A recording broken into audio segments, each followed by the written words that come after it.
তো নতুন দুজন যেই সদস্য এসছে তারা তো খুব খুশি, তাদের দেখে আমিও ভীষণ খুশি। আর বাইরের ওয়েদারটা ফাটাফাটি ওয়েদার। তো চলো সেই ফাঁকে আমি আমার ঘরের ফার্নিচারগুলো যেভাবে ক্লিনিং করি বা মেনটেনেন্স রাখি অতি অবশ্যই কোনো খরচা ছাড়া, সেটাই আজকে তোমাদের সাথে ভাবলাম শেয়ার করে দিই।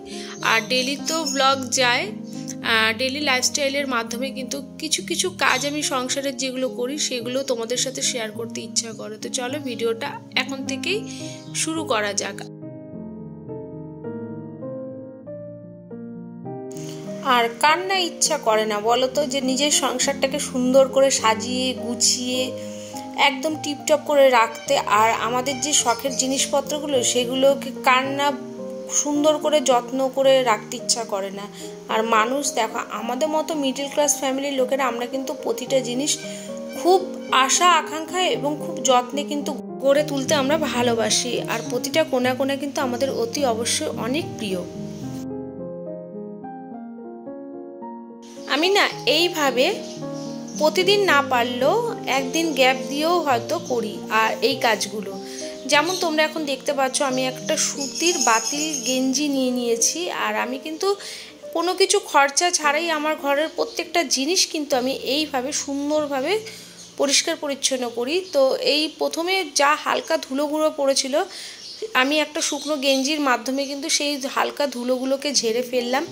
এরপর দেখলাম আমি লাইজল দিলাম। আমি কিন্তু এক্সট্রা কিছুই কিনি না। আর এটা তোমরা ভেবো না যে আমি হয়তো ভিডিও করছি বলে কিছু তোমাদের সাথে শেয়ার করে দিচ্ছি, তা কিন্তু না। আমি যা দিয়ে আমার পুরো রিয়েল আমার ঘরের ক্লিনিং চলে সেগুলোই আজকে আমি তোমাদের সাথে সেইভাবেই শেয়ার করব। আর এই যে আমাদের জানলার মধ্যে দেখবে অনেক সময় আমরা এরকম পর্দা যে ঝোলাই, পর্দার কিন্তু ফাঁকে ফাঁকে অনেক ধুলো জমে থাকে, যেগুলো কিন্তু আমরা হয়তো খালি চোখে দেখতে পাই না। যখন আমরা পর্দাটা দিই বা খুলি তখন হয়তো এক ধাক্কা অনেকটা পাউডারের মতো কিছু ধুলো বা ডাস্ট কিন্তু ছড়িয়ে পড়ে, যেটা তখনই দেখা যায়।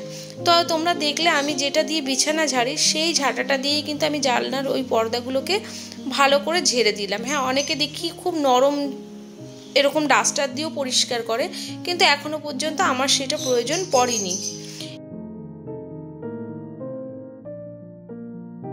এরপর আমি যে লাইজলটা গুলেছিলাম সেইটাকেই দেখো এই গেঞ্জির মধ্যে ভিজিয়ে বেশ ভালো করে একটু মুছে দিচ্ছি। হ্যাঁ, ভাবতে পারো যে তাহলে কি ফার্নিচারের এই গ্লজি ভাবটা থাকবে? নিশ্চয়ই থাকবে।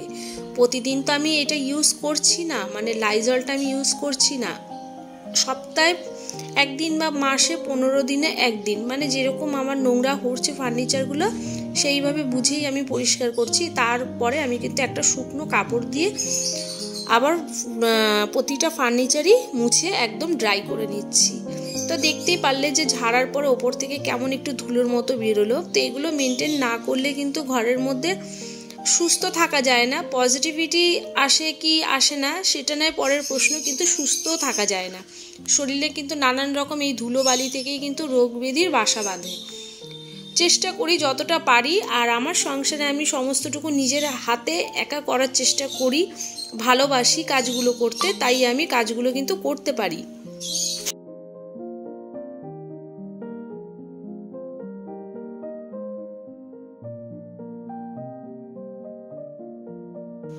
আর আমি একটা সাইড দিয়ে ঘরের পরিষ্কার পরিচ্ছন্ন কমপ্লিট করতে করতে এবার আমি চলে এসেছি দেখো এই যে এই র্যাকটার কাছে। আর এইগুলো খালি চোখে দেখা যায় না, অনেক ধুলো নোংরা পড়ে। তো আমি যে গেঞ্জির টুকরোটা দিয়ে আমি ঘরের ডাস্টিংগুলো করছিলাম সেটাকে আমি বারে বারে করে ধুচ্ছিলাম আর পরিষ্কারগুলো করছিলাম। আর কোনো রকম কোনো খরচা ছাড়াই কিন্তু আমি এই পরিষ্কার পরিচ্ছন্নগুলোকে করেছি। তো এইখানটা তোমরা দেখতে পাচ্ছ সেই লাইজলের জলটা কিন্তু আমি চেঞ্জ করেছি, এমন না যে একবার দিয়েই কিন্তু আমি বারবার ধুচ্ছিলাম। এসির গায়ে খুব সুন্দর একটা কিন্তু বিট করা হয়েছে, যেটা দেখতে কিন্তু খুবই সুন্দর লাগে। কিন্তু সুন্দর জিনিস তো সেটাকে মেনটেন করতে হবে। তো এইভাবেই কিন্তু আমি পরিষ্কার করি। হ্যাঁ, অনেকে কিন্তু কলিন দিয়েও পরিষ্কার করে থাকে, আমিও কলিন দিয়েও পরিষ্কার করি। এখন আমার যেহেতু ঘরে কলিন নেই তার জন্য কিন্তু আমার কোনো কেনারও প্রয়োজন নেই। আর যারা এইভাবে করো না পরিষ্কার তারা একবার একটু পরিষ্কার করে দেখো, সত্যি বলছি তোমাদের মনে একটা বিশ্বাস কিন্তু জন্মাবে আর প্রতিটা জিনিসই সুন্দর হবে। দেখতে বেশ গ্লজি ভাব কিন্তু আসেই লাইজল দিয়ে পরিষ্কার করলে। হ্যাঁ, জলটা অতি অবশ্যই ভালো করে মুছে নেবে, যেমনি হালকা ভেজা কাপড় দিয়ে আমরা সব কিছু ডাস্টিং করি বা পরিষ্কার করি সেভাবেই কিন্তু। আর এইভাবে দেখো আমি আঙুলের সাহায্যে এসির যে খোপগুলো রয়েছে সেগুলোকেও কিন্তু পুছে পরিষ্কার করে দিলাম।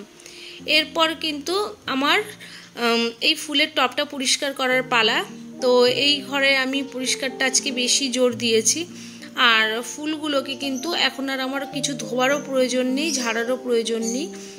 ফুলগুলো আমি টবটাকে ভালো করে মুছে পরিষ্কার করে দিয়ে এবার আমি এই যে এসির তলায় যে আরও এই জালির মতো রয়েছে আমি কিন্তু সেগুলোকেও একটুখানি মুছে পরিষ্কার করে নিলাম। আর একটা শুকনো কাপড় দিয়ে কিন্তু এই নিচের দেয়ালটাকেও ভালো করে ঝেড়ে দিয়েছি, যাতে আমি এই ফুলের টবটা সরানোর পরে কিন্তু আমার চোখে পড়েছে, আগে কিন্তু এটা আমার চোখে পড়েনি। তো আমার তো এই পোর্শন পরিষ্কার হয়ে গেছে। এরপর আমার হচ্ছে পালা এই টিভি ক্যাবিনেটটার একটুখানি ডাস্টিং করে দেওয়ার। কিন্তু এটা আমি টিভি ক্যাবিনেটটা আমি প্রতিদিনই চেষ্টা করি যে একটু একটু করে ডাস্টিং করার, কেন এখানে অনেকটাই জিনিস রয়েছে, সেগুলো কিন্তু প্রতিদিন যদি একটু একটু করে ডাস্টিং না করি এই শোপিসগুলোর ওপর কিন্তু ধুলো পড়লে দেখতে খুবই খারাপ লাগে। আর সেই লাইজল দিয়েই আমি পরিষ্কার করছি। তো লাইজলটা দেওয়াতে তোমরা হয়তো ভাবতে পারো যে কোনো রকম কোনো গ্লেজ নষ্ট হবে কি না। আবারও বলছি, একদমই নষ্ট হবে না কোনো গ্লেজ। আর আমার ঘরের ফার্নিচার যেহেতু সানমাইকা দিয়ে পেস্টিং করা রয়েছে, তো এর তো কোনো প্রশ্নই ওঠে না। হ্যাঁ, উডেন ফার্নিচার হলে হয়তো আমি এই জিনিসটা পারতাম না, তখন আমাকে কলিন ব্যবহার করতেই হতো। সেই ক্ষেত্রে কিন্তু এটা না করাই ভালো। আর ফার্নিচার ঘরের প্রতিদিনই একটু একটু করে পরিষ্কার পরিচ্ছন্ন করলে সেটা কিন্তু লংজিভিটিও হয়, দেখতেও ভালো লাগে। আর আমার এই যে এই 3 পার্টের যে আলমারিটা দেখছো এটা কিন্তু গোদরেজ থেকে নেওয়া রয়েছে। আর এখানেও কিন্তু আমি ওই ভেজা লাইজলের ওই কাপড়টা দিয়ে মুছলাম, কলিন দিয়ে মুছেছিলাম একবার দুবার, কিন্তু দেখলাম আমি সেই রকমভাবে শান্তি পাইনি। এই জায়গাটা বেশ চ্যাট একটা ভাব করে কিন্তু গোদরেজের আলমারিতে করলে, আর একটা কীরকম স্পট মতো পড়ে। তার জন্য কিন্তু আমি কলিন দিয়ে এটা কখনোই ক্লিনিং করি না। এবার আমার পালা হচ্ছে একটু রান্নাঘরে চলে আসার। আর আমার ভাত রান্না হয়ে গেছে, সব তরকারি পাতি সব রান্না হয়ে গেছে, সেটা আমি মিনি ব্লগে শেয়ার করেছিলাম আগের দিন। তো এখন আমার পালা হচ্ছে একটু কিচেনটাকেও গুছিয়ে নেবো, সেই ফাঁকে রান্না বান্না হয়ে গেছে তো। আর কিচেন যদি পরিষ্কার না করতে পারি ঘরটা মনে হয় পুরোপুরি অগোছালো হয়ে থাকে, সেটা আমি ঘর যত সুন্দর করেই গুছিয়ে রাখি না কেন। কিছু বাসনপত্র আমি মেজে গেছিলাম, আর অল্প 2-1 বাসনপত্র রয়েছে, তো সেগুলোকেও ধুয়ে নিয়েছি। নেওয়ার পরে এবার আমি কিন্তু এই যে গ্যাস স্টোভটাকে সেই লাইজল দিয়ে আমি মুছি। আর আমাকে কিন্তু অনেকেই কমেন্ট করে বলেছিল যে হ্যাঁ দিদি, লাইজলটা খুবই উপকারী। আর সত্যি রান্নাঘরের যে কোনো কাজের জন্য লাইজল কিন্তু খুবই ভালো। ফার্নিচার পরিষ্কার করা থেকে মাইক্রোওভেনের যে বডিটা, বাইরের বডিটা, সেটাও তো অনেক সময় দেখবে তেল চিটচিটা হয়ে যায়, সেই মাইক্রোওভেনের বডিটাও কিন্তু এই লাইজল দিয়ে পরিষ্কার হয়, তখন শুকনো কাপড় লাগে। আর আমি ডাইনিং টেবিলের কাজটাও কিন্তু এই লাইজল দিয়ে পরিষ্কার করি। একটা লাইজল কিনে নিলে কিন্তু সব রকম কাজে ব্যবহার করা যায়। ওই ঘরের দরজাটা বন্ধ হওয়ার কারণ রনি এখন একটু বসেছে পড়তে, তো ওকে আর আমি বিরক্ত করবো না, এদিকে আমি কাজবাজগুলো করবো। এখন কিন্তু ঘড়ির কাঁটায় বাজে ওই 11:15 মতো। আর এইখানটায় এবার আমি এই যে ছোট আলমারিটা, এই আলমারিটার মাথার ওপরটাও কিন্তু আমি পরিষ্কার করে নেবো। হ্যাঁ, লাইজলের বদলে আমি একটা জিনিস ইউজ করি, সেটা হলো কেরোসিন তেল। তো এখন আমার ঘরে নেই বলে আগেও একবার বললাম, আবারও বলছি, কেরোসিন তেল দিয়েও কিন্তু ফার্নিচার ভালো পরিষ্কার হয়। আর এবার আমি চলে এসেছি এই ঘরটায়, মানে যেই ঘরটার ব্যালকনি রয়েছে, আমাদের 2টো বেডরুম। তো আমি এখন এই বেডরুমটায় চলে এসেছি। এখন আসার পরে এই ড্রেসিং টেবিলের ওপরে যা ছিল সেগুলোকে সব অর্গানাইজ করে রেখে দিলাম। আর কাচের ওপর দিয়ে দিলাম একটু জল ছিটিয়ে দেওয়াতে এইটা কিন্তু আমি একটা পেপারের সাহায্যে ভালো করে ডলে কাচটাকে পরিষ্কার করে নিলাম, যেটা কিন্তু প্রতিদিনই একটু একটু করে ওই নোংরা হতেই থাকে। যেমন আমরা ভেজা চুল আঁচড়ালে তারপরে দেখবে কিছু না কিছু কিন্তু কাচের ওপর দাগ থাকে, যেটা দেখতে খুবই খারাপ লাগে। আর আমি কিন্তু কোনো খরচা ছাড়াই আমার ঘরের এত ক্লিনিং করলাম। আর আমার এর জন্য না, আমি এইভাবে মেনটেনেন্স করি বলে হয়তো আমাকে কোনো সময় ডিপ ক্লিনিং খুব ভালোভাবে করতে হয় না ফার্নিচারগুলোর। আর ফার্নিচারগুলো কিন্তু একটা ঘরের ফার্নিচার আমার হয়ে গেল 5 বছর, আর একটা ঘরের 5 বছর না 3 বছর, আর একটা ঘরের হয়েছে এই 5-6 মাস।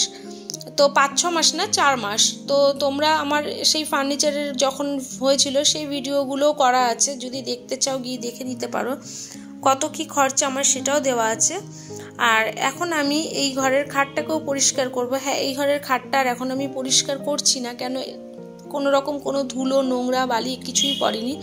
নেক্সট দিন যেদিন আমি হয়তো পরিষ্কার করব সেদিন আমি তোমাদেরকে দেখাবো। আর এর পরের দিন আমি কিন্তু কেরোসিন তেল দিয়ে আমি যেদিন ক্লিনিংটা করব সেদিনও তোমাদের সাথে শেয়ার করব। তো বিছানা গোছানোর পর কিন্তু এবার আমার এই সোফাটার মধ্যে সব জামা কাপড়গুলো এলোমেলো হয়ে পড়েছিল, সেগুলোকেও এখন গোছাতে হবে। কেন গায়ে দেওয়ার জন্য প্রতিদিনই আমাদের 4টে চাদর লাগে। আর এই 4টে চাদর কিন্তু প্রতিদিনই আমি পরিষ্কার পরিচ্ছন্ন করে একদম একটু রোদে দিয়ে পরিষ্কার পরিচ্ছন্ন করে, মানে কি পরিষ্কার পরিচ্ছন্ন করে ভাঁজ করে রোদে দিয়ে তারপরেই কিন্তু আমি একটু রাখি, বা কোনো কোনো সময় এমনিও রেখে দিই।